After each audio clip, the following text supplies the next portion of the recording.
How long does it really take to fix a water heater? Well, it totally depends on what's wrong with it, because every problem is kinda its own story. So, first off, if you've got an electric water heater, a common thing is the heating element going bad. Usually the bottom one, cause sediment builds up there and messes it up. Replacing that part might take an hour or two if you know what you're doing. Then there's the thermostat, which can just stop telling the heater to turn on. Swapping that out is usually quick and easy. Gas water heaters have other stuff like the thermocouple or igniter causing trouble, or sometimes the main gas valve or thermostat is acting up. Fixing those could take a bit longer, since gas parts need more care and safety checks. Another thing is the temperature and pressure valve, which, if it's faulty, is fairly simple and fast to replace.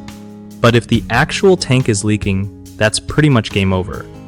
You gotta replace the whole unit, which obviously takes way longer. So yeah, no one-size-fits-all answer here.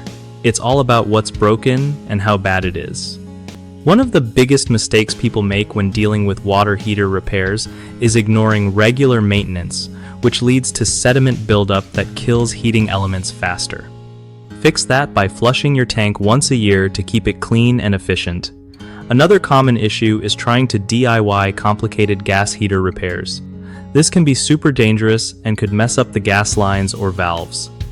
Always call a pro for gas stuff to keep safe and get it done right. Lastly, people often overlook replacing worn-out thermostats or valves until they cause bigger problems like leaks or no hot water at all. Swapping those parts early saves you a lot of headaches and money in the long run. BigHomeProjects.com is awesome for homeowners who want to find trusted local contractors without all the stress or guesswork. It also helps contractors connect with real clients looking for their skills, so everyone wins when it comes to home repairs and projects.